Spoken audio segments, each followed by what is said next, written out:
सूत्र है, मरते समय में अगर धन में मन लगा रह गया तो सर्प के जन्म को प्राप्त करता है, सांप मरना मंजूर करता है, लेकिन अपने मणि को छोड़ना मंजूर नहीं करता। ऐसे कंजूस भूखे रह लेगा लेकिन पैसे को खर्च करना मंजूर, मणि है उसकी, वो मणि को छोड़ना मंजूर। बोलो वृंदावन बिहारी लाल। तो भगवान कृष्ण अर्जुन को समझाते, अर्जुन मरते समय मन कहाँ लगाना चाहिए? धन में, बेटा बेटी में, कार कोठी में, बिल्डिंग? कहे नहीं अर्जुन, ये सब फंस जाओगे 84 के चक्कर में। कहे फिर एक उपाय है कि अंत काले चा मामेव अस्मरण मुक्ता कलेवरम यह प्रयाति सा मद्भाव में आति नास्ति यत्र संशयम। अंतिम समय में जिसका मन मुझ में अर्थात भगवान में लगा होगा और वो शरीर को छोड़ेगा, वो प्रभु को प्राप्त करेगा, वो गोविंदता के हृदय से वो आनंद मग्न अपने जीवन को प्राप्त करेगा। अर्थात मृत्यु के समय कहाँ मन लगाना चाहिए? प्रभु में। कहाँ मन लगाना चाहिए? प्रभु में। ये भगवान कृष्ण अर्जुन को समझाया, और खाली अर्जुन को नहीं, सारे संसार को समझाया। और आप लोग भी इस बात को जानते हैं, जब आपके घर के कोई दादा परदादा मरने लगते हैं तो उनका मन कहाँ लगाते हो? कहाँ लगाने का प्रयास करते हैं? भगवान में। चाहे मुंह में गंगा जल डाले, तुलसी पत्ता डाले, कान में चला दादा राम राम को, कुछ ना कुछ ऐसा करते हैं। बचिया की पूछ पकड़ाए, गुरु पुराण का जो समझ में आता है। मुसलमान हो गए, कान में कलमा पढ़ेंगे, जैसा समझ में आता, ध्यान देना। लेकिन तब तुम पढ़ाने उन्हें चले हो जब वो बाहरे हो गए, अब सुनाई नहीं पड़ता। अब तुम तब कब पढ़ाने चलते हो? जब अब मरा कि तब मरा, अब मरा कि तब मरा, अब चलते हो दादा राम राम को। अब दादा को सुनाई पड़ना बंद हो गया, अब कान में चिल्ला रहे हो, अब कुछ होने वाला विद्यार्थी का कल पेपर है, मास्टर आज पढ़ाना शुरू कर दे, हो जाएगा पास? साल भर जब पढ़ाई करेगा तब कहीं पास? जिंदगी भर अगर आप अपना मन भगवान में लगाओगे तब अंत समय में लग पाएगा। और जिंदगी में दाएं बाएं में लगाए हुए हो तब भगवान में लगने वाला नहीं है। इसलिए महापुरुष कहते हैं कि प्रभु में अपने मन को लगाकर जो शरीर छोड़ता, रामायण में लिखा गया कि जाकर नाम मरत मुख आवा अधमो मुक्त होए श्रुति गावा। और अब कब मन लगेगा? देखो, मन लगने का भी तरीका है। मन दो में लगता है, ये समझ लेना थोड़ा। मन लगता किसमें ज्यादा? या तो बहुत बड़ा दुश्मन हो तो दुश्मन की आदत है कि नहीं आती? बोलती है, आधी रात को भी जग जाएगा, डरेगा कहीं ऐसा ना कोई प्राणी बना रहा हो, कहीं खटपट होगा तो सोचेगा दुश्मन तो नहीं आ गया मारने के लिए। तो दुश्मन की याद आती है। और दूसरा किसकी याद आती है? प्रिय, प्रेमी की। दो की याद ज्यादा आती है। अब तुम सोचो कि भगवान की याद कैसे करना है? दुश्मनी करके करना है या प्रेम करके करना है? कैसा पसंद है? प्रेम करके, क्योंकि दुश्मनी बराबर में होगा। दुश्मनी आसान काम प्रेम करने के लिए सब अधिकारी है, सबके अंदर प्रेम है, प्रेम कर सकते हैं बंधुओं। और प्रेम कैसे करेंगे? प्रेम के लिए एक नियम है। प्रेम तब तक नहीं होता जब तक परिचय नहीं होता। क्या नहीं होता? परिचय। और दूसरा चीज, प्रेम कब होता है? जिससे आप प्रेम करते हैं उसे आप खुश करना चाहते हैं कि नाराज? खुश करना चाहते हैं बंधुओं। प्रेम का मतलब जिससे हम प्रेम करते हैं उसे हम खुश करना चाहते हैं। तो अगर आप भगवान से प्रेम करना चाहते हैं तो भगवान को खुश करना चाहते हैं कि नाराज? तो भगवान कैसे खुश होंगे? हैं? बोलो वृंदावन बिहारी लाल की। अब आज यही समझना है कि भगवान खुश कैसे होंगे। अब भगवान एक हो तो बतला भी दे, कई भगवान दिखाई पड़ते हैं, इसलिए सबका बताना पड़ेगा। वैसे तो ईश्वर एक है, कितने हैं? लेकिन दुनिया में दिखाई कितने पड़ रहे हैं? बहुत सारे हैं। तो इसका लिए झंझट है, कन्फर्म करना चाहिए। और गाते क्या हैं? तुम हो एक। क्या गाते हैं? तुम हो एक अगोचर सबके प्राणपति, स्वामी सबके प्राणपति। किस विधि मिलो दया में, किस विधि मिलो दया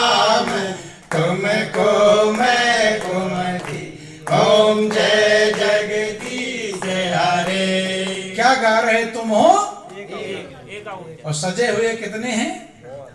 अनेक। तो यही समस्या है, कह कुछ रहा है और कर कुछ। तो एक क्या है, ध्यान देना, ये समझना आवश्यक है। आगे इस बात को समझा देंगे। पहले ये समझना, जैसे कुछ लोग हनुमान जी की पूजा करते हैं, दोपहर में चर्चा चल रही थी, तो पूजा का मतलब ही होता उन्हें खुश करना। खुश करना कि नाराज करना? खुश करना। तो हनुमान जी कैसे खुश होंगे? ये जिंदगी भर पूजा पाठ करते करते बीत जाता है, लेकिन लोग समझ नहीं। जो हनुमान चालीसा, जो ग्रंथ उनके हैं, उसी में लिखा है कैसे वो खुश होंगे। लेकिन खाली हनुमान चालीसा का 440 की स्पीड में पाठ करते हुए चले जाते हैं, उसे समझना नहीं। बंधु, पाठ करने का मतलब पढ़ो, समझो और करो, तब खुश होंगे। खाली पाठ करने से खुश नहीं। अब मेहमान आ जाए, उसे यही कहा दो कि आज तुम्हें हलवा पूरी रबड़ी बनाई खिलाएंगे, आज तुम्हें हलवा पूरी रबड़ी बनाई खिलाएंगे, खिलाओ नहीं, खुश हो जाएंगे? खुश होने वाले खिलाओगे तब खुश होंगे। ऐसे खाली गाते रहोगे हनुमान चालीसा तो उसे खुश होने वाले, जो उसमें गा रहे उसको करोगे तब खुश होंगे। और खुश कब होंगे? उन्हें जो पसंद है वो काम करोगे। तो हनुमान जी को क्या पसंद है मालूम है? जब पसंद ही नहीं मालूम, करोगे कैसे? देखो उसी हनुमान चालीसा में लिखा गया कि रामचरित सुनिबे को रसिया, और राम लखन सीता मन बसिया। हनुमान जी रसिक, रसिया माने रसिक माने बहुत ज्यादा प्रेमी है। किस चीज के रसिया है? रामचरित सुनबे को, अर्थात प्रभु की महिमा सुनने के रसिक है। किसकी महिमा? प्रभु की महिमा। प्रभु की महिमा तब सुना पाओगे जब प्रभु की महिमा आप जानोगे। जानोगे तभी तो सुना पाओगे। और खुद नहीं जानते प्रभु की महिमा तो हनुमान जी को सुना दोगे।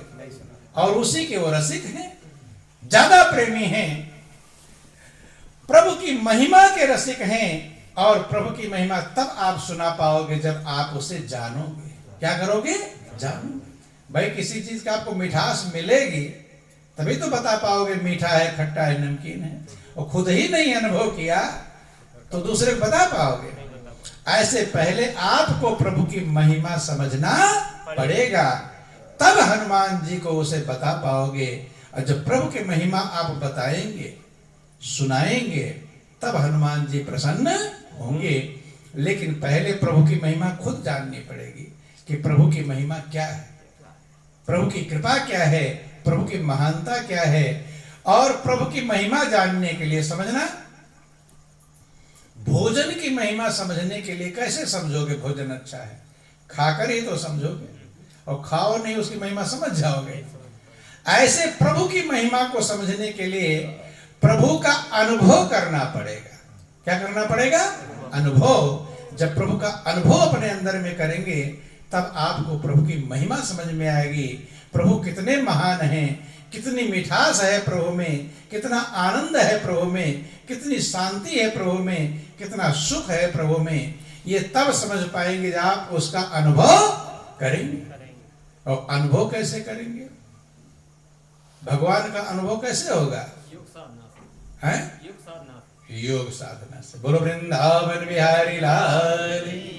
योग साधना कैसे सब सीखेंगे? हाँ, सदगुरु के द्वारा। ध्यान देना, छोटी कक्षाओं से आप पढ़ते हैं कि गुरु गोविंद दो खड़े, काके लागो पाए, और बलिहारी गुरु आपने गोविंद दियो बताए। बंधु, शुरू होगा गुरु से, इसलिए गुरु के बिना शुरू नहीं, गुरु से ही शुरू होगा। कहाँ शुरू होगा? गुरु से शुरू। शुरू अगर होगा तो गुरु से होगा। इसलिए हनुमान चालीसा जब पढ़ते हैं तो उसमें सबसे पहली लाइन आई। सबसे पहली लाइन क्या है? श्री गुरु चरण सरोज रज, निज मन मुकुर सुधार, और बरनौ रघुबर बिमल जस, जो दायक फल चाय। श्री गुरु महाराज जी के कमल व चरणों के धूल को अपने मन रूपी दर्पण में जब लगाएंगे, ध्यान देना, है हनुमान जी की चालीसा, गुरु कहाँ बीच में आ गए? नहीं समझ, चालीसा किसकी पढ़ रहे हैं? हनुमान जी की। लेकिन पहले कौन आ गए? गुरु। कि प्रथमे गुरु जी को वंदना, सबसे पहले गुरु की वंदना होती है, वहीं से शुरू होगा बंधु। इसलिए जब गुरु महाराज जी के कमलोच्चोल धूल को हृदय में धारण करेंगे, तब आपका हृदय स्वच्छ होगा, निर्मल होगा। और जो हृदय निर्मल होगा, तब आपको सत्यता दिखाई पड़ेगी। जब सच्चाई दिखाई पड़ेगी, तब आप निर्णय कर पाएंगे मैं किधर जाऊं किधर ना। गाड़ी वालों देखो, रात में भी शीशा साफ करता है, कांच है, क्यों साफ करता है? क्योंकि आगे दिखाई नहीं पड़ेगा। ऐसे हृदय रूपी दर्पण कब साफ होगा, मन रूपी दर्पण कब साफ होगा? जब गुरु की कृपा आपको प्राप्त होगी। इसीलिए कहा तोरा मन दर्पण कहलाए, मन ही देवता मन ही मंदिर, और मन से बड़ा न कोई, और मन उजियारा कर ले प्राणी घट उजियाला होए। मन की कदर भुलाने वाला हीरा जन्म गंवावे, और तोरा मन दर्पण कहलावे। बंधु, मन के हारे हार है और मन के जीते जीत, कहीं कबीर हरि पाइए मन ही के प्रतीत। इसलिए मन रूपी दर्पण कब साफ होगा? जब श्री गुरुपद शरण सरोज रज निज मन मुकुर सुहाए, बरनौ रघुबर विमल जस जो दायक फलचार। तब चारों फलों को देने वाली आपकी कृपा प्राप्त होगी। लेकिन पहले गुरु के कमलों चरणों के धूल अर्थात गुरु की कृपा को आपको धारण करना पड़ेगा। हनुमान चालीसा जिंदगी भर पढ़ते बीत जाता है, लेकिन कहां से शुरू करना है ये समझ पाता नहीं। गुरु की कृपा से आप परमात्मा का अनुभव करेंगे, और जब उसकी महिमा जानेंगे, अब महिमा आपके अंदर से निकलेगी। क्या निकलेगी? अंदर से। जो गूंगे मीठे फल को रस अंतर्गत ही भाव है। गूंगा को मीठा फल खिला दो, मगन होगा। तो आप भले बोल नहीं पा रहा है, लेकिन लोग जान जाएंगे, खुश है, जान जाएंगे। ऐसे जब प्रभु की महिमा आप जानोगे, आपका हृदय आनंद मग्न हो जाएगा, और आप प्रभु की महिमा आपके अंदर से निकलने लगेगी। निकलेगी कि नहीं? लेकिन कब? जब प्रभु से प्रेम हो जाएगा। वो आप लोग कभी गाते हैं, हर दिल जो प्यार करेगा वो गाना गाएगा। अर्थात गाना का मतलब अंदर से निकलेगा। रुक जिन लोगों ने प्रभु की महिमा को जाना, वो लोग, मीरा ने प्रभु की महिमा को जाना, रुक गई क्या?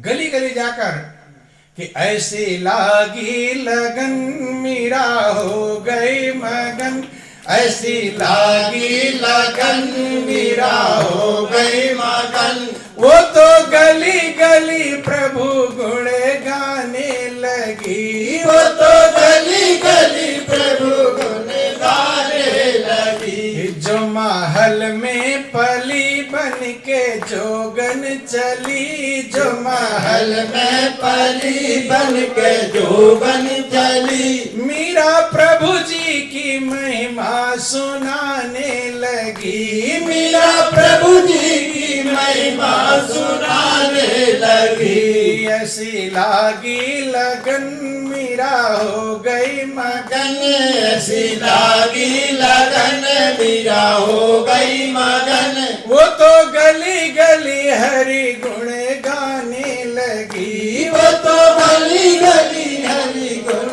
गाने लगी। कोई रोके नहीं, कोई टोके नहीं, कोई रोके नहीं, कोई टोके नहीं। मीरा गोविंद गोपाल गाने लगी, मीरा गोविंद गोपाल गाने लगी। ऐसी लागी लगन मीरा हो गई मगन, ऐसी लागी लगन मीरा हो गई मगन। वो तो गली गली प्रभु गुण गाने लगी, वो तो गली गली प्रभु गुण गाने लगी। बैठी संतों के संग रंगी मोहन के रंग, बैठी संतों के संग रंगी मोहन के संग। मीरा प्रेमी प्रीतम को रिझाने लगी, मीरा प्रेमी प्रीतम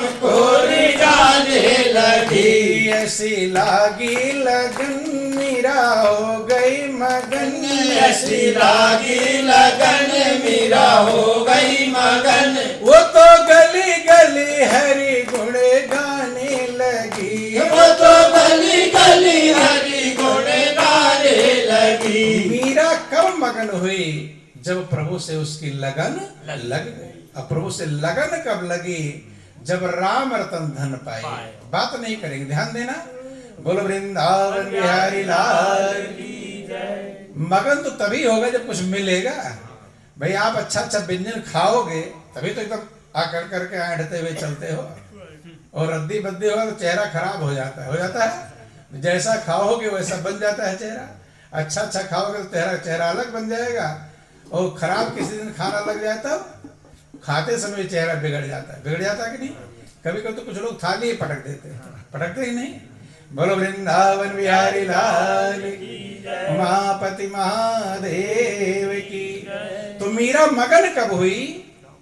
जब रतन धन पाया। कुछ पाया तभी तो कि पायो जी मैंने राम रतन धन पायो, पायो जी मैंने राम रतन धन पायो, पायो जी मैंने राम रतन धन पायो, पायो जी मैंने राम रतन धन पायो। कहाँ से मिला? जहाँ से मीरा को मिला है वहीं से आपको भी दूसरा कोई जगह, एक ही दुकान है जहाँ से राम रतन धन मिलता है। कि वस्तु अमोलक दई मेरे सतगुरु, वस्तु अमोलक दई मेरे सतगुरु, कृपा करी अपनायो, पायो जी मैंने राम रतन धन पायो, पायो जी मैंने राम रतन धन पायो। हमारे सतगुरु ने अमोलक वस्तु दिया है, अर्थात राम रतन धन का कोई मूल्य चुका सकता नहीं। कृपा किया उन्होंने और मैंने उसे अपना लिया। वो जन्म जन्म की पूंजी है कि जन्म जन्म की पूंजी पाई, जन्म जन्म की पूंजी पाई, जग में सभी खोवायो, पायो जी मैंने राम रतन धन पायो, पायो जी मैंने राम रतन धन पायो। मीरा कहती है मैं जन्म जन्म की पूंजी पा गई हूँ। आप नहीं कह सकते मैं जन्म जन्म का पूंजी पाया हूँ। जितनी पूंजी है अभी मृत्यु हो सब छूट जाएगा, कुछ रहने वाला नाशवान पूंजी है। मीरा अविनाशी पूंजी पाए सदगुरु से, वो पूंजी मिलती है जो कभी साथ छोड़ती नहीं है। जन्म जन्म की पूंजी पाई, जग में सभी खोआयो, संसार में सब खोने वाला है, नाशवान है बंधु। और वो पूंजी कैसी है कि खर्च न होवे, चोर न लेवे, खर्च न होवे, चोर न लेवे, हर दिन दिन बढ़त सवायो, पायो जी मैंने राम रतन धन पायो, पायो जी मैंने राम रतन धन पायो। वो पूंजी ऐसी कभी खर्च होती नहीं है, खर्च करते बढ़ती है तो खर्च होगी। जितना उसे खर्च करोगे वो बढ़ेगी। क्या होगी? अब हम खर्च कर रहे हैं तो घट रहा कि बढ़ रहा? बढ़ रहा। दिन दिन बढ़ता सवायो, दिन दिन सवा गुना बढ़ता है।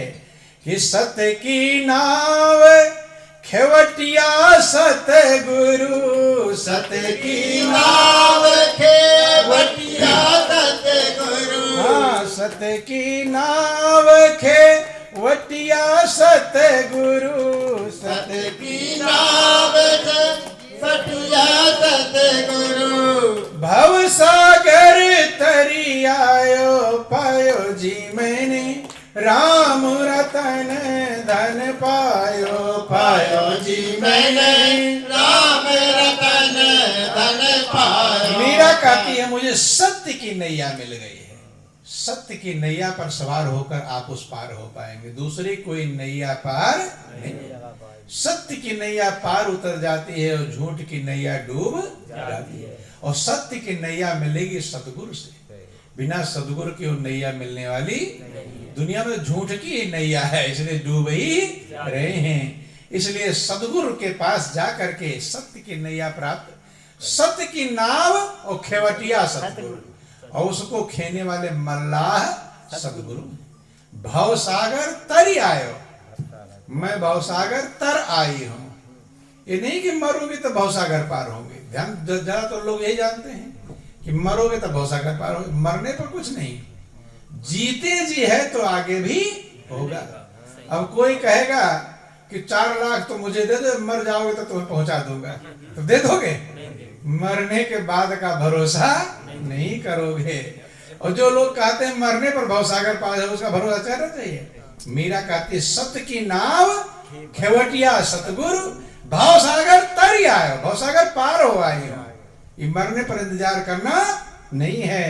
और मीरा के प्रभु गिरिधर नागर, मीरा के प्रभु गिरधर नागर, हरसी हरसी जस गायो पायो जी मैंने, राम रतन धन पायो। पायो जी मैंने, राम रतन धन पायो। हरस हरस के प्रभु का महिमा गा रही है। कब?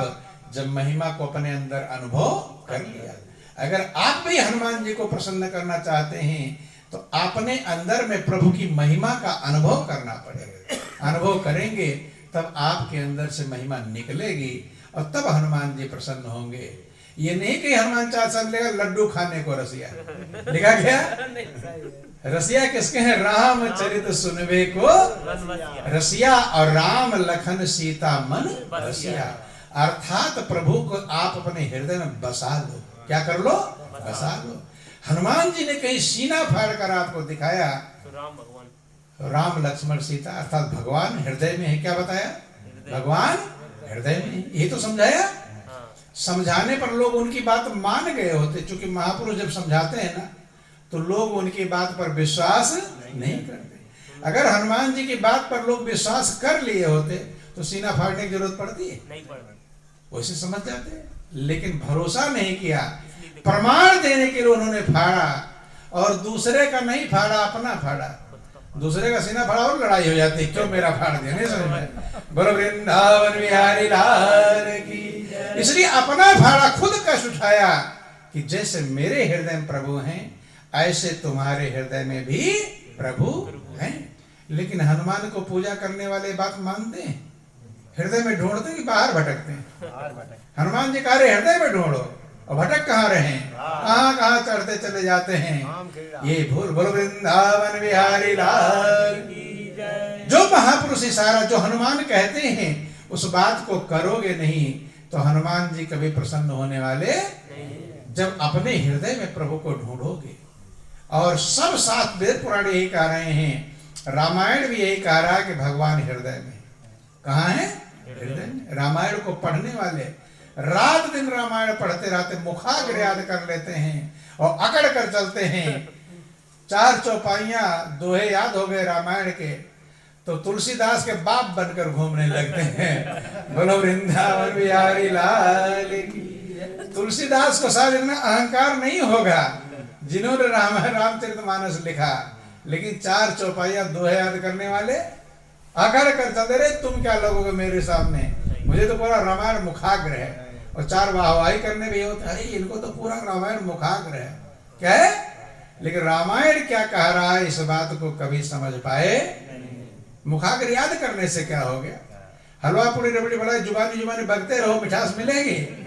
मिठास तब मिलेगी जब उसे हम खाएंगे। अर्थात रामायण जो कह रहा है, रामायण क्या कह रहा है कि परमात्मा हृदय में है। क्या कह रहा है? परमात्मा कि व्यापक एक ब्रह्म अविनाशी और सत चेतन घन आनंद राशि। एक ब्रह्म है, एक प्रभु है। ध्यान देना, व्यापक एक, जो एक प्रभु है वो सब जगह व्यापक है। ऐसा कोई कण नहीं खाली जहां पर प्रभु ना हो। यही बात भगवान शंकर ने भी कहा था। जब रावण के अत्याचार से पूरी पृथ्वी त्राहिमाम करने लगी, सब देवता इकट्ठा हुए, अब क्या किया जाए? तो सब ने मीटिंग किया। थोड़ा ध्यान देना, गौर करेंगे। बोलिए प्रेम से स्तुदेव महाराज की। अब संकट आ गया देवताओं पर, रावण बहुत अत्याचारी निकला, तो तबाह करने लगा सबको। अब देवताओं ने मीटिंग, अब क्या किया जाए? तो सबने कहा ऐसा करो, प्रभु के पास चलो। किसके पास? लेकिन प्रभु के पास चले तो प्रभु हैं कहाँ, इसका पता तो होना चाहिए, तभी तो जाओगे। तो कोई कह रहा पूर्व बैकुंठ जान, कहा कोई देवता कह रहा भाई बैकुंठपुरी चलो, वहीं भगवान रहते हैं। कोई कहा पैनिध पर प्रभु सोई, कोई कहता क्षीर सागर चलो, वहां भगवान रहते हैं। जैसा जैसे को ज्ञान था वैसा वैसा वो कह रहा है। भगवान शंकर पार्वती से कहते कि पार्वती, उसी समाज में मैं भी मौजूद था, जब चर्चा चल रही थी उसी मीटिंग में मैं भी, मेरा भी अटेंडेंस वहीं पर था, मौजूद था। वे कहते हैं कि जब सब लोग अपनी चर्चा कह चुके कि ते ही समाज गिरिजा में रहूं, अवसर जानी बचन एक कहूं। हे गिरिजा, उसी समाज में मैं भी मौजूद था। जब मुझे मौका मिला अपनी बात कहने का, तब मैंने एक बात कही। क्या कहा? कि हरि व्यापक सर्वत्र समाना, ओ प्रेम ते प्रगट हो ही मैं जाना। भगवान सब जगह समान रूप से व्यापक है। ध्यान देना। बोलिए प्रेम से स्तुदेव महाराज की जय। ये समझ लेना, भगवान शंकर की पूजा करने वाले अगर भगवान शंकर की बात नहीं मानेंगे तो भगवान शंकर के पुजारी कहलाने लायक नहीं। वही उसका पुजारी है जिसकी बात मानता है। समझ में आई बात? भगवान राम ने खुद कह दिया, मेरा भक्त कौन है जो मेरी बात मानता है। अगरबत्ती घुमाने वाला नहीं, वो कहते मेरा भक्त वो है जो मेरी बात आज्ञा मानेगा। रामायण वर्णन आया कि सोई सेवक प्रियतम मम सोई, और मम अनुशासन माने जोई। वही मेरा सेवक है, भक्त है, वही मेरा प्रियतम है, सबसे प्रिय है। मम अनुशासन माने जोई, जो मेरी आज्ञा माने। और आपके लिए भी वही प्रिय है। अपने दिल से पूछो, आपको प्रिय कौन है? जो आपकी बात मानता है। और घर का प्रिय व्यक्ति भी हो, बात न माने तो खुश होंगे? कहो पूरब जाएगा पश्चिम, तो खुश होने वाले। तो आत्मा सो परमात्मा, जैसा जो आपके लिए प्रिय है भगवान के, भगवान कहते मेरे लिए वही प्रिय है जो मेरी आज्ञा मानता हो। तो भगवान शंकर की आज्ञा क्या है? हरि व्यापक सर्वत्र समाना। भगवान सब जगह समान है, ना कहीं ज्यादा और ना कहीं कम। और दूसरी बात कहा, प्रेम ते प्रकट हो मैं जाना। वो भगवान प्रेम से प्रकट होते, ऐसा मैंने सुना नहीं, जाना है, अनुभव किया है। हलवा पूड़ी रबड़ी मलाई का नाम नहीं सुना, खाया है, अर्थात प्रैक्टिकल अनुभव किया है। जाना है कि भगवान हर जगह पर समान है। ध्यान देना, फार्मूला याद कर लेना। भगवान ना कहीं ज्यादा है और ना कहीं कम है। ये भगवान शंकर की वाणी है, समान है। और प्रेम ते प्रकट हो मैं जाना, और वो प्रेम से प्रकट होते। इसीलिए भगवान शंकर कभी कोई शमशान घाट जाते थे। क्यों? लोग सोचे शमशान घाट भगवान रहते नहीं, इसलिए वहीं रहते थे कि यहाँ भी भगवान रहते हैं। जहां मैं ध्यान लगाऊंगा वहीं प्रभु रहते हैं। समझ में आई बात? बोलो वृंदावन बिहारी लाल की जय। और वो प्रेम से प्रकट होते हैं। कैसे प्रकट होते हैं? अब प्रेम कैसे होगा? बंधुओं ध्यान देना। और प्रकट होने की जरूरत है कि नहीं? भगवान को प्रकट करने की जरूरत है कि नहीं? बिना प्रकट हुए काम चलने वाला कैसे नहीं काम चलेगा? ऐसे समझ लो, जैसे पत्थर में अग्नि होती है कि नहीं? अब पत्थर की बेंच बनी होती है, खूब ठंडक पड़ रही होती है। अब उस बेंच पर बैठ जाओ जाड़े में, तो गर्मी लगेगी ठंडा लगेगा? बैठ